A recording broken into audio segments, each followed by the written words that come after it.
जब 1498 में Vasco da Gama Bharat से पुर्तगाल लौट रहे थे तो उन्होंने कालीकट के राजा जमोरिन से एक अजीब इच्छा जताई। उन्होंने कहा कि मैं भारत से काली मिर्च साथ ले जाना चाहता हूँ, कृपया मुझे कुछ दे दीजिए, पुर्तगाल में उगा सकूं।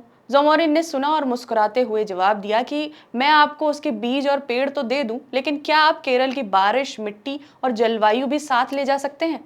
वास्को डिगामा के पास इस सवाल का कोई जवाब नहीं था। जरा सोचिए, वास्को डिगामा कुछ भी मांग सकते थे, लेकिन उन्होंने यहीं के मसालों की मांग की। वजह साफ थी, भारत अपने मसालों के लिए जाना जाता था। दुनिया भर के व्यापारी मसाले खरीदने भारत आते थे, लेकिन आज उसी भारत के मसाले दुनिया भर में रिजेक्ट हो रहे हैं। उन पर प्रतिबंध, रोक लगाया जा रहा है। अप्रैल 2024 में यूरोपीय संघ ने भारत से हल्दी, मिर्च, तेज पत्ता और काली मिर्च के कई कंसाइनमेंट रिजेक्ट कर दिए। वजह बताई गई कि इनमें पेस्टिसाइड्स का इस्तेमाल हुआ है। 11 अप्रैल 2024 को अदरक पाउडर नीदरलैंड ने वापस भेज दिया। 16 मई 2024 को ब्रिटेन ने कहा कि अब हम भारतीय मसालों की जांच में दूसरे तरीके अपनाएंगे। जून 2025 में अमेरिका ने भी भारत का साबुत धनिया रिजेक्ट कर दिया। ये सूखे मसालों के अलग अलग बैचेस की बात है। अप्रैल 2024 में हांगकांग, सिंगापुर और मालदीव ने भारत के दो सबसे फेमस मसाला ब्रांड्स एमडीएच और एवरेस्ट के प्रोडक्ट्स पर बैन लगा दिया। ये वो ब्रांड्स हैं जिनके प्रोडक्ट्स लगभग हर घर में मिलते हैं। और कहानी सिर्फ मसालों की नहीं है। भारत के अनाज, फल, सब्जियां और दूसरे खाने पीने की चीजें भी लगातार रिजेक्ट हो रही हैं। 25 मार्च को जापान ने भारत से आम लेने से मना कर दिया। यही नहीं, नेपाल जैसे देश जिसकी अर्थव्यवस्था दिन पे दिन गिरती जा रही है, उसने भी हमसे आम खरीदने से मना कर दिया।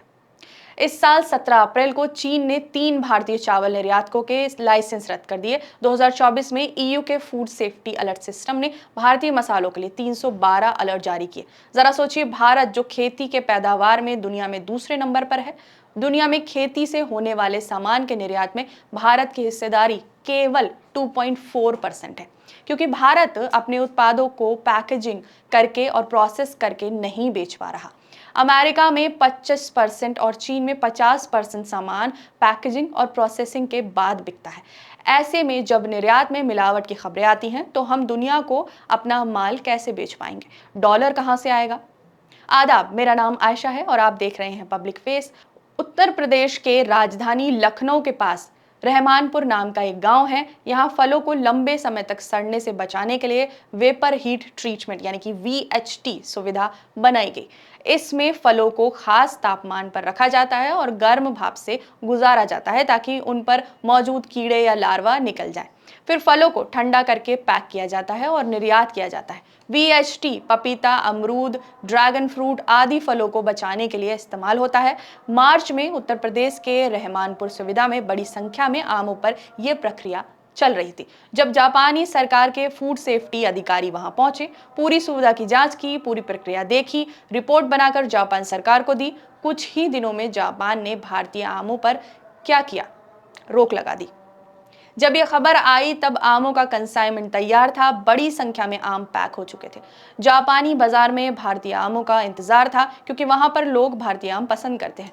महाराष्ट्र और गुजरात के व्यापारियों ने भी आम तैयार रखे थे, लेकिन वीएचटी सुविधा में एक गड़बड़ी की वजह से सरकार ने भारत के सभी आमों पर प्रतिबंध लगा दिया, रोक लगा दी। ये भारतीय किसानों के लिए बड़ा झटका था, क्योंकि उन्होंने जापान के लिए इन आमों को बहुत मेहनत से उगाया था। किसानों और बागान मालिकों का नुकसान ही एकमात्र मुद्दा नहीं है। आम तो भारत में कहीं भी बिक सकता है, और बड़ी समस्या अंतर्राष्ट्रीय बाजार में भारत की विश्वसनीयता को नुकसान पहुंचाना है। Japan global food security index में 6ठे नंबर पर आता है। यूरोप के कुछ ही देश हैं जो जापान से आगे हैं। मतलब साफ है कि जापान में खाने पीने का सामान बहुत बारीकी से जांचा जाता है। अगर जापान किसी देश के उत्पाद को मंजूरी देता है तो सोच समझ कर देता है, और अगर रिजेक्ट करता है तब भी सोच समझ कर करता है। मसालों की बात हमने सबसे पहले की थी। यूरोप और अमेरिका ने सूखे मसालों के अलग अलग बैच लौटाए। कभी केरल के मसालों में समस्या आ गई, कभी महाराष्ट्र का कंसाइनमेंट लौटा दिया गया। लेकिन एमडीएच और एवरेस्ट मसाले बनाने का मेथड हर जगह एक जैसा है। ये मसाले भारत में भी बिकते हैं और विदेश में भी इस्तेमाल होते हैं। कम से कम हम ये मान रहे हैं कि जो हम खा रहे हैं वो निर्यात भी हो रहा है। 5 अप्रैल 2024 को हांगकांग के फूड सेफ्टी विभाग ने कहा कि एमडीएच और एवरेस्ट के कुछ मसालों में इथिलीन ऑक्साइड नाम का केमिकल है जो कैंसर पैदा कर सकता है। 18 अप्रैल को सिंगापुर की फूड एजेंसी ने कहा कि एवरेस्ट का फिश करी मसाला इंसानों के लायक नहीं है, इसमें भी वही केमिकल मिला है। जो भी इस मसाले को यूज कर रहा है वो बंद कर दे। एजेंसी ने कहा कि जो भी इस मसाले को बना रहा है उसको जेल होनी चाहिए और अगर इसके इस्तेमाल करने से आपको ठीक महसूस नहीं हो रहा तो तुरंत डॉक्टर के पास जाए। अप्रैल के अंत तक 5 और देशों ने भारतीय मसालों को रिजेक्ट कर दिया। इसके बाद भारत में भी लोगों के मन में सवाल उठने लगा कि अगर ये केमिकल इतना खतरनाक है तो भारत में पहले क्यों नहीं बताया गया और ये खबर हांगकांग से हमें क्यों पता चली। बात यह है कि भारत में बिकने वाले मसालों के लिए इथिलीन ऑक्साइड की जांच का मानदंड हमने तय नहीं किया है, दूसरे देश इसकी जांच करते हैं। जब हांगकांग में ये मसाले बैन हुए तो एफएसएसएआई ने राज्य को आदेश दिया कि सभी मसाला ब्रांड्स की जांच करें और देखें कि उनमें कीटनाशक यानी कि पेस्टिसाइड्स तो नहीं है। जांच शुरू हुई तो कई जगह इथिलीन ऑक्साइड मिला। राजस्थान सरकार ने भी एवरेस्ट और एमडीएच मसालों को बाजार से हटाने का आदेश दिया। महाराष्ट्र में भी एवरेस्ट मसाले के 5 नमूनों में इथिलीन ऑक्साइड मिला। कुछ जगहों पर मसाले बाजार से हटाए गए, लेकिन इन कंपनियों के खिलाफ उत्पादों को हटाने के अलावा क्या कार्रवाई हुई इसकी जानकारी हमारे पास अभी नहीं है। एक बात जरूर है, स्पाइस बोर्ड ऑफ इंडिया ने नया नियम बनाया है। विदेश भेजे जाने वाले हर मसाले में अब इथिलीन ऑक्साइड की जांच जरूर होगी।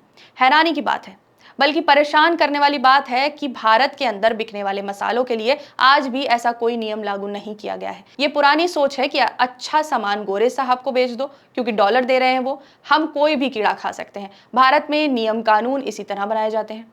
एफएसएसएआई के नियमों में कीटनाशक यानी कि पेस्टिसाइड जांच शामिल नहीं है। अगर अलग से जांच की मुहिम चलती भी है तो सिर्फ सूखे मसालों पर।